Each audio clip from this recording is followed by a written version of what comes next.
Doctor Baba Saheb Ambedkar open university.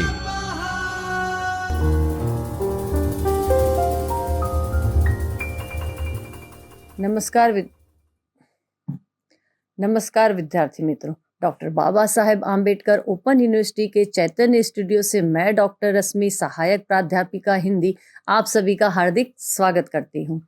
आज के कक्षा में हम HND MJ 102 हिंदी प्रश्न पत्र में जैनेन्द्र द्वारा लिखित उपन्यास त्यागपत्र पर आधारित 8वीं इकाई त्यागपत्र उपन्यास में मनोविज्ञान भाग 2 की चर्चा करेंगे। विद्यार्थी मित्रों, प्रस्तुत इकाई में हम त्यागपत्र उपन्यास में मनोविज्ञान कहाँ कहाँ है, साथ साथ में उपन्यास में मनोविज्ञान के सिद्धांत कितने और कैसे प्रतिफलित हुए हैं, इसकी चर्चा करेंगे। विद्यार्थी मित्रों, जैनेन्द्र जी का त्यागपत्र एक मनोवैज्ञानिक उपन्यास है।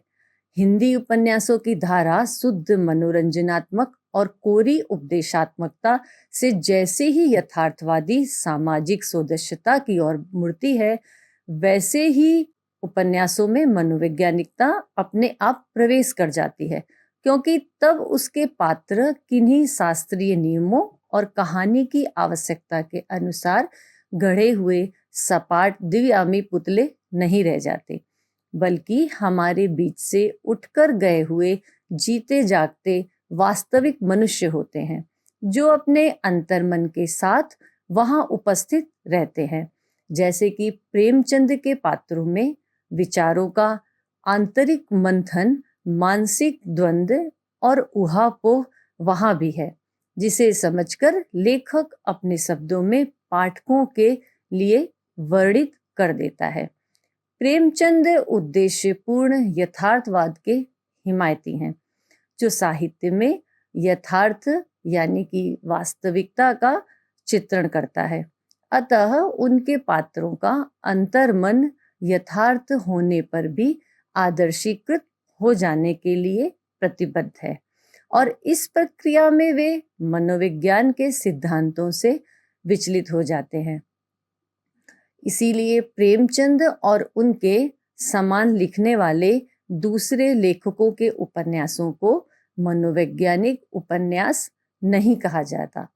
विद्यार्थी मित्रों, जैनेन्द्र ने प्रेमचंद्र की परंपरा पर चलते हुए भी अपने पात्रों को अधिकाधिक वास्तविकता के करीब रखा और उन्हें आदर्श बनाने के स्थान पर बिना किसी लेखकीय टिप्पणी के स्वाभाविक रूप से स्वतंत्रता पूर्वक विकसित होने दिया। ऐसा लगता है कि जैनेन्द्र ने नवविकसित मनोवैज्ञानिक सिद्धांतों पर गंभीरता पूर्वक अध्ययन किया था और वे फ्रायड से बहुत गहरे प्रभावित थे। अतः उनके पात्र स्वाभाविक रूप से फ्रायडी सिद्धांतों के अनुरूप विकसित होते हुए दिखाई पड़ते हैं।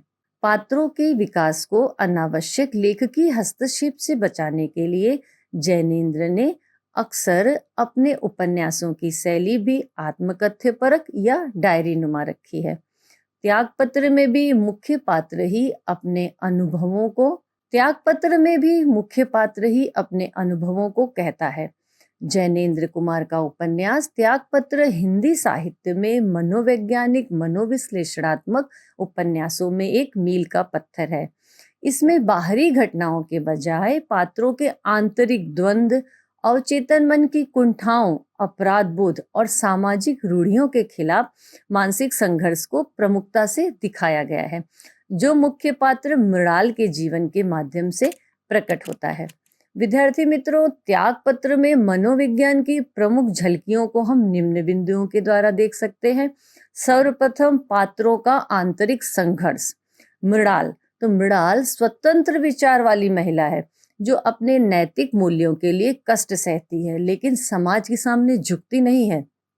उसका संघर्ष सिर्फ बाहर नहीं बल्कि अपने ही भीतर चल रहा है।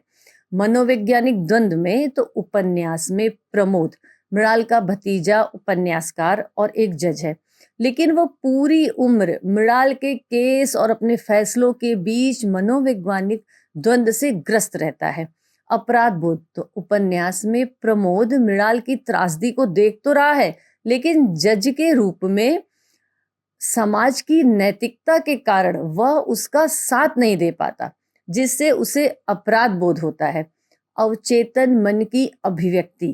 तो यहाँ पर मृणाल के चरित्र के माध्यम से जैनेंद्र ने यह दिखाया है कि कैसे एक स्त्री अपनी इच्छाओं को दबाकर समाज की नैतिकताओं का बोझ ढोती है और कभी कभी उसमें विद्रोह की मूक भावना भी जागती है। आत्मत्याग की भावना। तो यहाँ पर मृणाल का चरित्र आदर्शवाद की पराकाष्ठा है, जहाँ वह अपने स्त्री धर्म के लिए सब कुछ त्याग देती है, जो इसके गहरे मानसिक मनोविज्ञान को दर्शाता है। संक्षेप में हम देखें तो यह उपन्यास चेतन मन से अधिक अवचेतन मन की ग्रंथियों और मानसिक यातनाओं का चित्रण करता है। विद्यार्थी मित्रों, आइए अब त्यागपत्र उपन्यास में मनोविज्ञान के प्रमुख सिद्धांतों को हम देखते हैं। फ्राइडियन मनोविश्लेषण उपन्यास में पात्रों के कार्यों के पीछे उनके चेतन मन से ज्यादा अचेतन मन की भूमिका दिखाई गई है। उदाहरण के तौर पर हम देखते हैं तो आत्मपीड़न। तो यहाँ मृणाल अपने दुखों को झेल कर उन पर विजय प्राप्त करती है। वह समाज द्वारा त्यागे जाने पर भी स्वयं को अपराधी नहीं मानती, बल्कि आत्मपीड़न द्वारा खुद को वह शुद्ध करती है। सामाजिक नैतिकता बनाम दमित इच्छाएं। तो मृणाल के चरित्र के माध्यम से जैनेंद्र ने यह दिखाया है कि कैसे समाज की रूढ़ियों जैसे कि अनमेल विवाह, पतिव्रता धर्म नारी के मन को कुचलती है और उसे विद्रोही या अपराधी बनाने पर मजबूर कर देती है। अहम का दमन और प्रायश्चित। तो उपन्यास में प्रमोद यानी कि जज का चरित्र अपनी बुआ मृणाल के पतन में अपनी निष्क्रियता के लिए ग्लानि महसूस करता है और वो अंत में अपने पद यानी जजी से इस्तीफा यानी त्याग पत्र देकर प्रायश्चित करता है, जो उसके अहम के दमन का संकेत है। मनोवैज्ञानिक यथार्थवाद। तो उपन्यास स्थूल घटनाओं, बाहरी दुनिया के बजाय आंतरिक मानसिक प्रतिक्रियाओं पर प्रेषित है, जहां पात्रों की सूक्ष्म भावनाओं का चित्रण किया गया है। आइए अब देखते हैं कि इस उपन्यास में मनोविज्ञान के सिद्धांत कितने और कैसे प्रतिफलित हुए हैं। विद्यार्थी मित्रों, जैसा कि आप सभी जानते हैं कि जैनेंद्र कुमार द्वारा रचित त्यागपत्र हिंदी साहित्य का एक प्रमुख मनोवैज्ञानिक उपन्यास है, जो फ्रायड के मनोविश्लेषणवाद से प्रभावित है। यह उपन्यास रूढ़िवादी सामाजिक मर्यादाओं के विरुद्ध नारी मन के द्वंद्व, आत्मपीड़न, दमित इच्छाओं और चेतन मन की ग्रंथियों का सूक्ष्म चित्रण करता है। इसमें मुख्य पात्र में मृणाल के माध्यम से सामाजिक नैतिकता और व्यक्तिगत स्वतंत्रता के संघर्ष को दिखाया गया है। त्यागपत्र यह शीर्षक ही संकेत करता है कि उपन्यास मनोवैज्ञानिक धरातल पर गठित हुआ है। त्यागपत्र किसका? तो जज साहब का। क्यों? तो वे अपने आप को इस पद के योग्य नहीं समझते, इसलिए। ध्यान दीजिए विद्यार्थी मित्रों, वे स्वयं अपने आप को योग्य नहीं समझते। कोई अन्य या दुनिया की नजरों में तो उन्हें एक सफल प्रतिष्ठित जज कहते हैं, जिनके कैरियर में कभी कोई अपवाद या दाग तक नहीं है। यह उनका आत्मविश्लेषण है, जो उन्हें अपनी बुआ के प्रति हुए अन्याय के लिए अपराधी समझकर आत्मपीड़न की ओर ले जाता है। वे अपने आप को निर्वासित कर लेते हैं और एकांत क्षणों में अपनी बुआ मृणाल की जीवन कथा याद करते हैं, पर उनके पास बुआ के जीवन के वही हिस्से हैं जिनमें वे खुद उपस्थित नहीं रहे। बाकी की कहानी अधूरी है, स्पष्ट है, न केवल उनके लिए बल्कि पाठकों के लिए भी, यानी कि कल्पना की जगह नहीं है। जो देखा, जो महसूस किया वही कहा। लेकिन जज साहब बुआ के प्रति अपने आप को अपराधी क्यों समझते हैं? विद्यार्थी मित्रों, उपन्यास में वर्णित कथा तो ऊपरी तौर पर ऐसा कुछ भी नहीं बताती जिससे लगे कि वे अपराधी हैं। तब बुआ के मन में प्रथम प्रेमांकुरण हुआ, उसके लिए उन्हें अपनी भाभी से जो प्रताड़ना मिली, उनका अनमेल विवाह कर दिया गया और अधमरी अवस्था में ससुराल से वापस आने पर भी कुछ दिनों बाद पुनः वहीं उन्हें भेज दिया गया।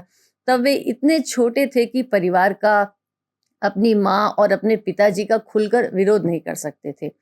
बड़े होने पर उन्होंने बुआ को खोज ही निकाला और अपने साथ लौट चलने को कहा था, पर वे ही किसी भी तरह से लौटने के लिए तैयार नहीं हुई। तो इसमें वे क्या करते? उनका विवाह संबंध स्थिर हो रहा था। वहाँ अकस्मात ही उन्हें बुआ की वहाँ पर उन्हें भेंट हो गई, पर भी उन्हें साथ आने को कहा, पर वहाँ पर भी वे नहीं आई।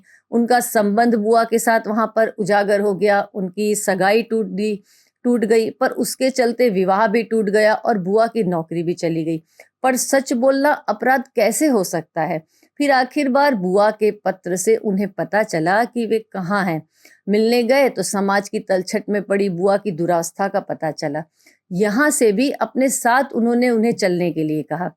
बुआ से बहुत प्रार्थना की, पर वे जहाँ थी वे वहीं पर रहना चाहती थी। बल्कि बुआ ने उनसे रुपयों की मांग की, अपने लिए नहीं, उस तलछट के लिए जहाँ पर वह रह रही थी। तो विद्यार्थी मित्रों, ऐसा करना क्या संभव था? व्यवहारिक था? जज साहब को हार कर लौट आना पड़ा था। बुआ की नीति को स्वीकार कर लेना पड़ा था। इसमें उनका अपराध कहाँ था? तब बुआ की मृत्यु की खबर पाकर जज साहब को अपराध बोध क्यों हुआ, और वह भी इतना गहरा कि उन्होंने अपनी मान प्रतिष्ठा, ऐसो आराम, घर परिवार सब त्याग कर दिया और अपने को नितांत एकांत में निर्वासित कर लिया। इसका उत्तर जानने के लिए हमें मनोविज्ञान को समझना जरूरी हो जाता है। जज साहब का जो व्यवहार हमने अभी तक देखा, वह उनके चेतन मन का कार्य है। चेतन मन सामाजिक होता है और सामाजिकता की दृष्टि से उन्होंने कोई असामान्य व्यवहार या अपराध नहीं किया था, पर उनका अवचेतन यानी कि सब कॉन्शियस मन जानता था कि बुआ की दुर्दशा के लिए वह स्वयं जिम्मेदार था, क्योंकि बुआ के सबसे निकट वही थे और बुआ उस पर ही निर्भय हो सकती थी कि यह अंततः उसकी ही कायरता थी कि सामाजिक पद प्रतिष्ठा पाने की लालसा थी, स्वार्थ था जिसने उन्हें बुआ को उनकी इच्छा के विरुद्ध भी साथ लाने से रोक दिया। अतः वह अपराधी बनता है। यदि हम और भी गहरे जाएं और जज साहब के अचेतन मन में उतरें तो हमें यह भी पता चलेगा कि वह अपने बचपन की अंतरंग की साथी बुआ से वस्तुतः प्यार करते थे और बुआ भी उन्हें हृदय से प्यार करती थी। जैनेन्द्र ने इसके स्पष्ट संकेत दिए हैं। प्रमोद के ही शब्दों में हम देखते हैं, बुआ का तब का रूप में सोचता हूं तो मैं दंग रह जाता हूँ। उस समय मुझे कहानी की परियों का ध्यान हो आता था और मैं मुग्ध भाव से अपनी बुआ की ओर आकृष्ट हो रहता था। मेरी 12 वर्ष की अवस्था होगी। मेरा मन उस समय बिल्कुल बुआ के बस में था। वह मुझे सचमुच बहुत प्यार करती थी, लेकिन तभी मैंने अनुभव किया कि उनके प्यार का रूप बदल गया है। वह मुझे अब उपदेश नहीं देती, बल्कि अपनी छाती में लगाकर जाने कहाँ देखने लगती हैं। वह शनैः शनैः मुझको अपने ऊपर ही लुढ़का लेती। उस रोज रात को वे मुझे बहुत देर तक अपने से चिपटाए रही। पूछने लगी, प्रमोद मुझे प्यार करता है? सुनकर बिना कुछ बोले मैंने अपना मुंह उनके छाती के घोंसले में और दुबका लिया। इस पर वह बोली, मैं भी तुझे बहुत प्यार करती हूँ। अचेतन मन में बैठा हुआ यह अगाध प्रेम भी जज साहब को बुआ के प्रति हुए अन्याय के लिए जिम्मेदार समझकर अपराधी ठहराता है। विद्यार्थी मित्रों, उपन्यास का केंद्र बिंदु है मृणाल। मृणाल एक अनाथ बालिका के रूप में है। अनाथ इस दृष्टि से हम कह सकते हैं कि उसके माता पिता की मृत्यु हो चुकी थी। अपने से काफी बड़े भाई के परिवार में वह पल बढ़ रही थी। भाई उससे बहुत स्नेह करते थे, उसकी सभी इच्छाएं भी पूरी करने का प्रयत्न करते थे, पर भाभी का अनुशासन कड़ा था। प्रमोद कहता है, पिता का यह स्नेह उन्हें बिगाड़ न दे, इस बात का ख्याल मेरी माता को रहता था। वह अपने अनुमान में सावधान थी। मेरी बुआ को कम प्रेम करती थी, यह तो किसी हालत में नहीं कहा जा सकता था, पर आर्य गृहिणी का जो उनके मन में आदर्श था, मेरी बुआ को वो ठीक उसी के अनुरूप ढालना चाहती थी। अनुशासन में सावधानी के पीछे का वास्तविक कारण वह फ्राइडी सिद्धांत है, जिसके अनुसार पुरुष के संदर्भ में माता अपनी पुत्री को भी प्रतिद्वंदी समझती है। यदि आप उपन्यास का एक एक वाक्य ध्यान से पढ़ेंगे तो आपको इस तथ्य की पुष्टि में और भी प्रमाण पा सकते हैं। दमित इच्छाओं वाली एक 15-16 वर्ष की किशोर बालिका, जिसके मन में अपने आप को लेकर, अपने शरीर को लेकर बहुत से प्रश्न अकुलाते होंगे, जो बहुत कुछ कहना चाहती होगी, बहुत कुछ समझना चाहती होगी, किसी से खुलकर बात तक नहीं कर सकती थी। प्रमोद के वर्णन से हमें उसकी व्याकुलता का स्पष्ट आभास होता है। बुआ को कहते कहते थोड़ी देर बाद एकाएक जाने क्या याद आ जाता है, वह चिहुक पड़ती है। मैंने उस समय यह भी अनुभव किया कि उन्हें अब एकांत उतना बुरा नहीं लगता। कि शाम के वक्त छत पर खटोला डाले ऊपर उड़ती हुई चीलों को चुपचाप देख रही थी। कभी पतंगों की पेंच देखती तो कभी कटी हुई पतंग पर जब तक वह ओझल नहीं हो जाती अपनी आंखों को गड़ाए रहती, और नहीं तो खटोले पर पेट के बल लेटकर कोयले से धरती पर कुछ कीरम कांटे ही खींचती रहती थी। वह थोड़ी देर मुझे देखती रहती, यह दृष्टि अनबुझ होती थी, मानो मैं उन्हें देख ही नहीं रहा हूँ। उनको मुझसे आर पार होकर जाने वह क्या देख रही हैं। उनकी निगाह मुझ पर होती पर ध्यान उनका कहीं और रहता था। वह संधि पर खड़ी नवयुवावना जिसके अंतर में सहेली के भाई के प्रति प्रेमांकुरण हो रहा है, कि मनोदशा का स्पष्ट वर्णन यहाँ पर जैनेन्द्र ने किया है। यह प्रेम का अंकुरण पुलकित करने वाला भी है और भयभीत करने वाला भी है। विद्यार्थी मित्रों, भाभी को जैसे ही पता चलता है वो मृणाल की बुरी तरह से पिटाई करती है, जिसका वो विरोध नहीं करती। उसका विवाह आनन फानन में एक अधेड़ उम्र के निसंतान विदुर से कर दिया जाता है। वो फिर भी कोई विरोध नहीं करती, मानो अपनी दमित इच्छाओं के साथ साथ वह स्वयं भी अचेतन के गहरे गहर में उतर गई हो, और जो दिख रहा है वो मृणाल का साथ न होकर शरीर रूपी स्रोत मात्र हो, जिसके साथ जो कुछ होना हो वह होता रहे। वह तो अब इस सब से परे है। विवाह के चौथे ही दिन मृणाल वापस आ जाती है। तब विद्यार्थी मित्रों, मृणाल और प्रमोद के बीच हुए वार्तालाप में जैनेन्द्र मृणाल के गहरे अंतर्द्वंद का आभास देते हैं। वो प्रमोद से कहती है, तू एक काम करेगा? नहीं नहीं नहीं नहीं, कुछ नहीं। शीला के घर जाएगा? जाकर क्या करेगा? नहीं नहीं, मैं हंसी कर रही थी। वह स्वयं से ही प्रश्न करती है और स्वयं ही उत्तर देती है। कोई काम नहीं। अपने पहले प्यार और सामाजिक रीति से हुए धर्म विवाह के बीच मृणाल द्वंद में है। चेतन और अवचेतन मन का ये द्वंद है। चेतन मन सामाजिक मर्यादाओं को निभाने का उपदेश देता है, अवचेतन प्राकृतिक इच्छाओं की ओर खींचता है।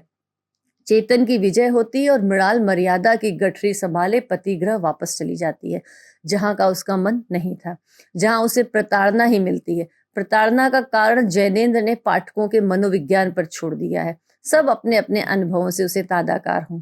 मृणाल अपने द्वंद से निकलने का प्रयत्न करती है। वास्तविक अर्थों में पति परायणा बनना चाहती है और पति से अपना बीता हुआ कल सब सच सच बता देती है, क्योंकि एक सच्चे रिश्ते की शुरुआत ही सच से होनी चाहिए। लेकिन इसकी विपरीत असर होता है। उसकी इस प्रतिक्रिया का क्या असर होता है उसके पति पर, कि उसका पति उसे घर से निकाल देता है। यहीं से मृणाल की समस्त दमित इच्छाएं आत्मविस्तार के रूप में प्रकट होती है। मृणाल का जीवन, मृणाल का शरीर सब दूसरों को समर्पित हो जाता है। उसका अपना कुछ बचता है तो वह है उसका अपना सच्चा हृदय। आगे की उसकी समस्त क्रियाओं का स्पष्टीकरण केवल उसका शुद्ध हृदय है। फिर वह क्रियाएं समाज सम्मत हो या न हो। कोयले वाले के संग रहने से लेकर अंत समय में तथाकथित निम्न श्रेणी के लोगों के साथ रहने का औचित्य इसी फ्राइडी सिद्धांत के द्वारा सिद्ध होता है, कि अपनी दमित इच्छाएं अपनी मुक्ति का मार्ग खोज निकालती है और सकारात्मक मार्ग इच्छाओं के उदात्तीकरण की ओर ले जाता है। जैसा मृणाल के साथ हुआ, अपना अहम खोकर वह सबकी हो गई। सभी वर्जनाओं से ऊपर क्रोध, लोभ, मोह, गुण आदि सभी नकारात्मकताओं से परे। विद्यार्थी में तो आपने त्यागपत्र उपन्यास ध्यान से पूरा पढ़ा है कि नहीं? तो अब पढ़िए, जरूर पढ़िए। आप पाएंगे कि उपन्यास के प्रत्येक वाक्य में शब्दों के माध्यम से जितना कहा गया है उससे कहीं ज्यादा वो कहा जा रहा है जो उसमें लिखा नहीं है।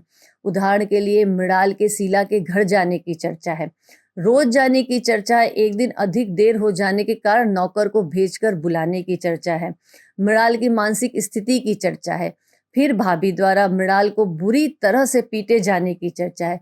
पर यह सब क्यों? ये शब्दों से नहीं कहा गया है, फिर भी पाठक बिना किसी विशेष प्रयास के सहज ही मृणाल के अंकुरित होते हुए प्रेम संबंध और इसके कारण उसकी भाभी के रोष को आसानी से समझ लेता है। इसी तरह विवाहोपरांत जब मृणाल और शीला के भाई के बीच प्रमोद के माध्यम से संदेशों का आदान प्रदान होता है, तो संदेशों को विषय वस्तु शब्दशः न लिखी होने पर भी स्पष्ट रूप से समझी जा सकती है।